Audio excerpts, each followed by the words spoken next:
Ready? শোনো, জোর করে কোনো কিছু হয় না, একটু জানো তো, যার যেটা ভালো লাগবে সে সেটাই করবে। কাউকে দেখলাম ওই করতে, আমি এসে করলাম, তার মধ্যে সেই ট্যালেন্ট রয়েছে, সে করছে, আমার মধ্যে সেই ট্যালেন্টটা নেই। ঠিক এক্সাম্পল, এই জায়গাটা একটু বুদ্ধি খাটাও, এই জায়গাটা একটু বুদ্ধি খাটাও। ধরো তুমি যেই কথাটা বললা কি না, হ্যাঁ, এই কথাটাই দর্শকদের বোঝাও যে দেখা দেখি কোনো কাজ করবেন না।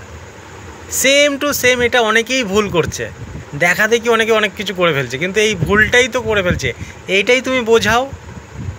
তুমি এই কথাটা, তোমার নিজের কথাটা তুমি নিজে বলছো, কিন্তু এই কথাটাই তুমি মানুষকে বুঝাও, দর্শকদের বুঝাও, তোমার যারা ফ্যান আছে, তোমার যারা কথা শুনে তাদেরকে বুঝাও। হ্যাঁ না, আবার কে জানিস। দেখুন কী করে বোঝাতে হয় সে তো আমি জানি না, শুধু আমি এটুকু বলতে চাই, নিজের মধ্যে যে ট্যালেন্টটা রয়েছে সেটা আর কারোর মধ্যে নেই। আবার আর কারোর মধ্যে মানে আর যাদের মধ্যে যেসব ট্যালেন্টগুলো রয়েছে সেগুলো আমার মধ্যে নেই। ওরা যেগুলো করতে পারবে সেগুলো আমি নাও করতে পারি, ওদের যেটা ভালো লাগবে সেটা আমার নাও ভালো লাগতে পারে, তাই না? তা আমি এখন ওদের পেছনে ছুটে কী করব?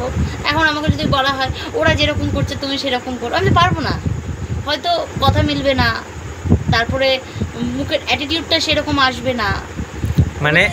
মানে হচ্ছে কি, আজকে ভিডিওর টপিকটা হচ্ছে গিয়ে দেখা দেখি কোনো কাজ করা যায় না, দেখা দেখি কোনো কাজ করা যায় না, নিজের যেটা ভালো লাগবে সেটাই করতে হবে। নিতালে তুমি সেটা ভালো বেশি করছো, ভালো লেগে করছো, তোমার সেটা ভালো লাগে করতে, ওটা তোমার কি, এটা তোমার বাধ্যতামূলক নয় যে তোমাকে এটা করতে হবে, ওটা তোমার ভালো লাগে তাই তুমি করছো।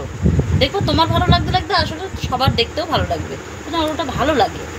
অনেক কাজ আছে মানুষের মজবুরি হয়ে করে, আবার অনেক কাজ আছে পয়সা না দিলেও করে। ভালো কি বললাম, ভালোবেসে ভালো লাগে তার ওটা করতে। ঠিক আছে, আজকে এই পর্যন্ত, কালকে আবার অন্য কিছু টপিক নিয়ে কমেন্ট করবে। আমার যেমন ফোন দেখতে